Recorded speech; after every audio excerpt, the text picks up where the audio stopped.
स्वागत है आप लोगों का एक और दिल दहला देने वाले सफर पे।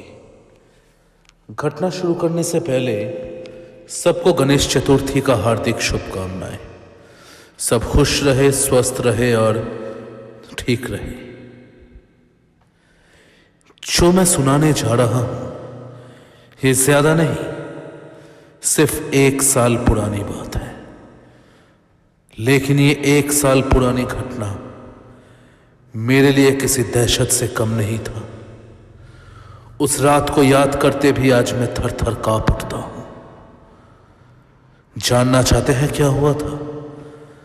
ऐसी ही चीजें जानने के लिए जल्द से जल्द मेरे इस चैनल को सब्सक्राइब कर दीजिए और ज्यादा से ज्यादा लाइक कीजिए, कमेंट कीजिए और शेयर कीजिए, ताकि हम आप लोगों के लिए ऐसे ही दिल दहला देने वाली घटनाएं ला सकें।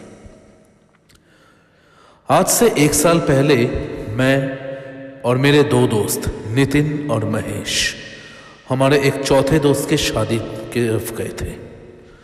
वो गांव का रहने वाला था, इसलिए शहर से हमें बहुत दूर जाना पड़ा। सारा दिन मस्ती करके, सब कुछ करके, जैसे हम रात के वक्त अपने शहर लौटने वाले थे, तब देखा कि बहुत रात हो चुका है। हो सकता है कि आज रात की आखिरी गाड़ी हमें ना भी मिले। रेलवे स्टेशन पे हम वेट ही कर रहे थे। हम लोगों को छोड़कर और कोई स्टेशन में था भी नहीं, और होंगे भी कैसे? ये गांव का इलाका है, यहां पे बहुत जल्द ही लोग सो जाते हैं। अब करना क्या है? नितिन बोला कि अगर ज्यादा लेट हुआ और गाड़ी नहीं मिला तो हम लोग हमारे उस दोस्त के ही घर रुक जाएंगे। लेकिन मुझे कल सुबह एक जरूरी काम पे भी निकलना था, इसलिए हो ना हो मुझे आज तक तो शहर पहुंचना ही है। किसी ना किसी तरह हम लोगों को घर पहुंचना ही था। सोचा क्यों ना चलो और कुछ घंटे वेट किया जाए। ऐसे चलते चलते 1 और घंटा बीत गया, फिर भी कोई गाड़ी नहीं मिला। महेश बोला कि शायद अब कोई गाड़ी और मिलेगा भी नहीं, तो क्यों ना लौटा जाए। जैसे ही हम लोग लौटने के लिए मुड़े, तभी दूर से एक रोशनी हमारी नजर में आई। वो क्या है? वो रोशनी और धीरे धीरे पास आ रही थी रेलवे लाइन से। क्या कोई ट्रेन है? लेकिन जहां तक पता है अभी तो कोई ट्रेन आने का बात ही नहीं था। हां, वो एक ट्रेन ही है, बिल्कुल। वो ट्रेन धीरे धीरे हमारे आंखों के सामने आया। उसके सारे डिब्बे लगभग खाली ही थे। अभी रात की गाड़ी में कौन इतना लोग चढ़ेगा? बस 2-3 लोगों को छोड़कर एकदम खाली ही था। हम लोगों ने जरा भी टाइम वेस्ट नहीं किया और जल्द से जल्द एकदम आखिरी कोच में जाकर बैठ गए। चलो, आखिरकार हमें एक ट्रेन तो मिला। अब बस जल्द से जल्द हम लोग घर पहुंच जाए तो बस है। नितिन और महेश दोनों भी एकदम राहत की सांस लिए। हवाओं को चीरकर ट्रेन आगे बढ़ता जा रहा था। बाहर का नजारा, रात का नजारा बहुत लुभानिया था। ऐसे ही हम लोग बाहर का नजारा देख रहे थे, तभी अचानक हमें ख्याल आया कि इस डिब्बे में हम लोग अकेले नहीं हैं। वहां दूर कोई एक बैठा हुआ था। कंपार्टमेंट के छोटी सी रोशनी में उसका चेहरा सही से नजर नहीं आ रहा था, लेकिन वो एकदम चादर ओढ़ कर बैठा हुआ था। हाँ, वैसे ठंड का मौसम भी है, शायद इसीलिए हम लोग अपने में बातें करने लगे। ऐसे ही कुछ स्टेशंस जाने के बाद अचानक ट्रेन के लाइट्स ऑन ऑफ होने लगे। अब ये क्या हो रहा है? पता नहीं। नितिन बोला कि उसने सुना है कि ऐसे सुनसान इलाकों में चोर डाकुओं के बहुत सारे डर होते हैं। महेश ने उसे चुप करवा दिया, लेकिन एक अनजान सा डर हम सबके अंदर में था, ये मैं महसूस कर सकता हूं। लेकिन फिर सब कुछ ठीक हो गया। अभी हमारा स्टेशन आने में बहुत देर था। अपने आप के बारे में बातें करते करते अचानक फिर से ट्रेन के लाइट्स ऑन ऑफ होने लगे। और एकदम से बंद हो गया। अरे ये क्या हो गया? कुछ लोग और होते तो अच्छा होता, लेकिन हम तीनों को छोड़कर बस वही आदमी वहां पे था। किसको मदद के लिए बुलाए कुछ पता नहीं। ट्रेन अपने रफ्तार से आगे बढ़ता ही जा रहा था। अरे तभी फिर से लाइट्स ऑन हो गए और मैं सामने देखते ही एकदम हक्का बक्का रह गया। वो आदमी जो एकदम दूर के कुर्सी पे बैठा हुआ था, वो अचानक से हमारे सामने वाले सीट पे आ गया। क्या हुआ? कहीं मैंने आप लोगों को डरा तो नहीं दिया? नहीं, पर आप तो उतने दूर बैठे हुए थे, आप अचानक हमारे सामने कैसे आ गए?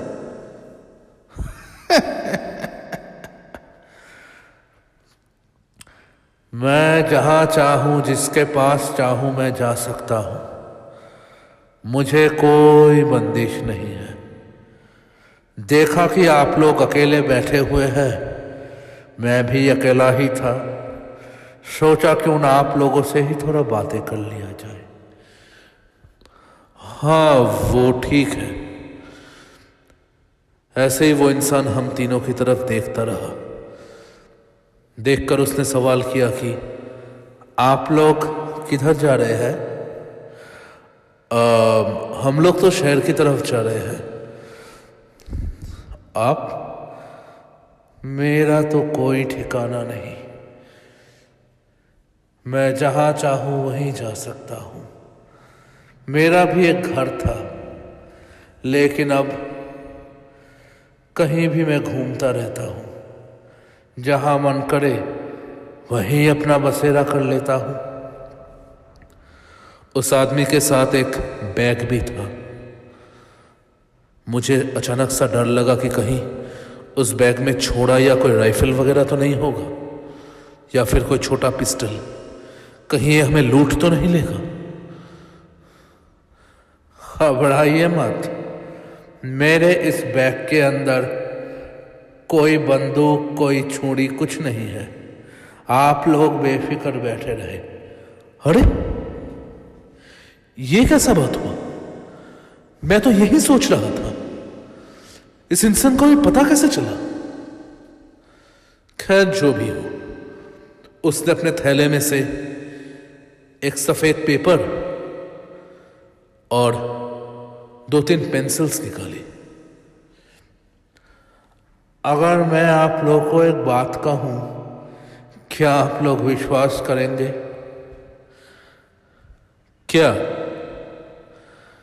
क्या आप लोग भविष्य पर विश्वास करते हैं कि भविष्य के बारे में कुछ भी जाना जा सकता है?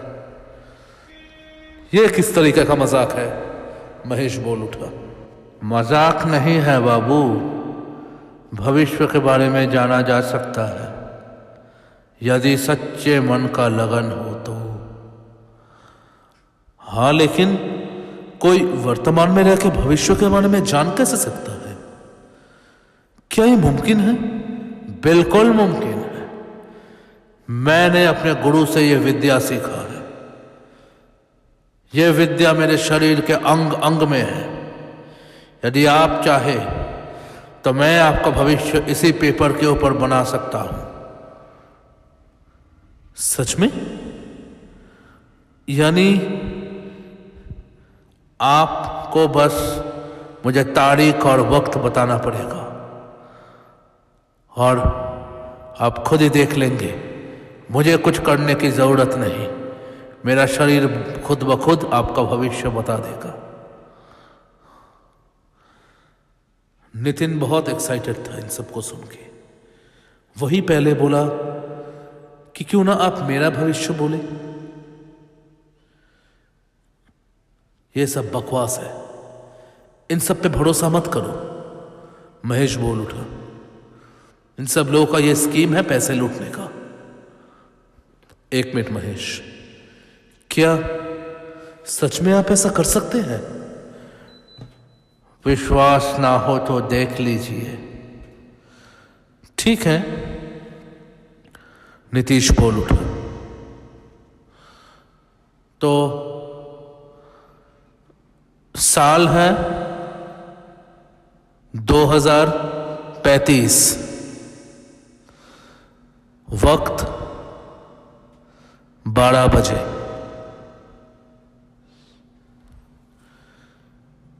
उस आदमी ने वो साल और वो वक्त उस पेपर के ऊपर लिखा और फिर धीरे से अपना आंख बंद कर लिया और देखते ही देखते उसका हाथ मानो ऑटोमेटिकली स्टार्ट हो गए। वो क्या कर रहा है, क्या बना रहा है, हमें कुछ नहीं पता, लेकिन उसके हाथ अपने आप चल रहे हैं, मानो उसका हाथ उसके काबू में है ही नहीं। हम लोग बेइंतहा होकर देख रहे थे कि क्या बना रहा है वो आदमी, और देखते ही देखते उसने पेपर को हमारी तरफ किया। वो फोटो हूबहू नीतीश का ही था। वो इंसान और नितिन हूबहू एक जैसे लग रहे थे। Is it some kind of nonsense? कोई कुछ भी बनाकर दे देगा तो इसे बिलीव करेंगे? महेश बोल उठा। हो सकता है कि आदमी एक आर्टिस्ट हो। नहीं, एक मिनट, मुझे लगता है इस आदमी ने कुछ गलत नहीं बनाया है, नितिन ने बोला। मेरे परदादा भी उस उम्र तक ऐसे ही दिखते थे। ऐसा हो सकता है। तो अभी आपको मेरे बात पे विश्वास हुआ? नहीं, रुकिए, क्या आप मेरा भविष्य बोल सकते हैं? जी बिल्कुल। तो बोलिए, आज से करीब 50 साल के बाद मैं कैसा दिखूंगा? उसने गिनती करके उस साल को फिर से एक नए पेपर में लिखा। लिखते लिखते फिर से वो चुप हो गया, उसकी आंखें बंद हो गई।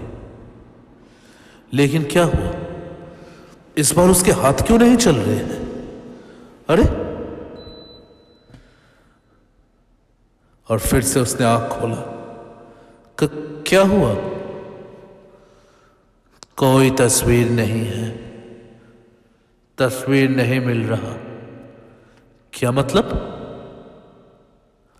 वो फिर से वही बात दोहराया।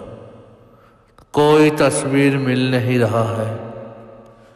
एक मिनट, आप कहना क्या चाहते हैं कि उस वक्त तक मैं जिंदा नहीं रहूंगा? यदि तस्वीर नहीं है तो इसका अर्थ यही है बाबू, शायद उस वक्त तक आप जीवित ना हो। ओह! महेश फिर से हंस उठा। वो बोला कि क्यों ना इस बार उसका टेस्ट लिया जाए।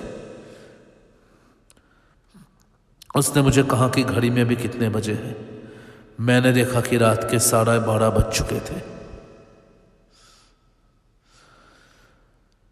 ठीक है, मैं आपको वक्त बोलता हूं। उस वक्त तक आप मेरा स्केच बनाइए। हाँ जी बिल्कुल, बोलिए। महेश ने उनके हाथ से वो पेपर ले लिया। उसमें उसने तारीख और वक्त लिखा। हम लोगों ने वो देखकर हम एकदम चक्का रह गए। ये क्या है? 2023 और वक्त 12:40? ये तो आज का तारीख है और वक्त 12:40, यानी अब से 10 मिनट बाद। वो पेपर लेकर वो इंसान ने अपना आंख फिर से बंद किया। लेकिन मेरे साथ जो हुआ था वही इस बार महेश के साथ भी हुआ। क्या कहना चाहते हैं आप? कोई तस्वीर नहीं है, नहीं है कोई तस्वीर। महेश एकदम आंख बबूला हो गया। क्या कहना चाहते हैं आप? इसका मतलब क्या 10 मिनट बाद मैं और जिंदा नहीं रहूंगा? 10 मिनट में मेरी मौत होने वाली। मैं बाहर की खिड़की से देखा कि सामने एक ब्रिज आ रहा था। महेश महेश शांत हो जाओ। लेकिन महेश कुछ सुनने के मूड में नहीं था। आप कहना क्या चाहते हैं, सही से कहिए। मुझ पे गुस्सा मत कीजिए बाबू, मैंने अपनी विद्या से जो देखा मैंने वही बोला। ठीक है चलिए, अब अगले मेरा स्टेशन आने वाला है, मैं वहीं उतर जाऊंगा। आप लोगों से मिलकर अच्छा लगा। नहीं रुकिए, आपको इस बात का जवाब देना पड़ेगा। आप लोगों ने उनका बोल दिया, लेकिन मेरे बारे में ऐसा क्यों? क्या कहना चाहते हैं आप? 10 मिनट बाद मैं जिंदा नहीं रहूंगा? आपकी इतनी हिम्मत? वो और गुस्सा हो गया। महेश गुस्से से आग बबूला हो चुका था। वो आदमी देखते देखते ट्रेन के एकदम गेट के पास जाकर खड़ा हुआ और फिर हमारी तरफ देखकर बोलने लगा, साहब अभी भी 10 मिनट पूरा नहीं हुए हैं। 10 मिनट पूरा नहीं हुए हैं। जो गणना मैंने की है वो कभी गलत नहीं हो सकता। तेरी इतनी हिम्मत? एकदम गुस्से से उठकर महेश उस आदमी को एकदम पकड़ने जाने ही वाला था, तभी उसका बैलेंस बिखर गया और एक जोर की आवाज करके महेश ट्रेन से बाहर गिर गया। हम लोग खिड़की से देख रहे थे कि महेश ब्रिज से नीचे गिर गया और पानी में समा गया। महेश! हम दोनों ने चिल्लाया और फिर उस आदमी की तरफ देखा। वो आदमी हमारी तरफ देखकर मुस्कुरा रहा था। तभी मैंने घड़ी भी देखा। वक्त था 12:40 और एक बार फिर से ट्रेन के लाइट्स ऑफ हो गए और जब लाइट्स ऑन हुए तो उस कंपार्टमेंट में सिर्फ मैं और नितिन थे। वो आदमी नहीं था। ये क्या हुआ नितिन? ये क्या हुआ? महेश! जिस वक्त पे उस आदमी ने कहा था महेश की मौत उसी वक्त हुई और वो आदमी कहां गया? थोड़ी ही दूर जाकर ट्रेन अचानक रुक गया। बहुत देर तक देखे तो ट्रेन रुका ही हुआ था। सोचा कि एक बार बाहर निकल कर देखा जाए। हम लोग बाहर निकले तो ड्राइवर उधर से बोल रहा था कि सामने एक लाश कटा पड़ा हुआ है, उसको हटाने के लिए कुछ हेल्पर्स आए हैं। हम लोग जब जाकर उस लाश की तरफ खड़े हुए तो हम दोनों की आंखें एकदम बाहर निकल आया। हमारे मुंह से कोई शब्द बाहर नहीं निकले। हमारा शरीर सुन पड़ चुका था क्योंकि वो लाश किसी और की नहीं, उसी शख्स का था जिसने हमारा भविष्य बोला था। हम लोग को समझने में थोड़ा भी गलती नहीं हुआ कि अभी हमारे साथ क्या हुआ। महेश को हम लोग खो चुके हैं और जो चीज हम लोगों ने एक्सपीरियंस किया अपने घर पहुंचते तक वो हमारे शरीर में एक अजीब सा डर पैदा कर दिया था। महेश के घर वालों को समझाना बहुत मुश्किल पड़ा, लेकिन आज भी अगर उस रात के बारे में मैं सोचता हूं तो मैं थर थर कांप उठता हूं। आज भी कभी कभी जब मैं घड़ी में 12:40 बजते हुए देखता हूं तो लगता है कि मैं फिर से उस खौफनाक मंजर की तरफ पहुंच गया।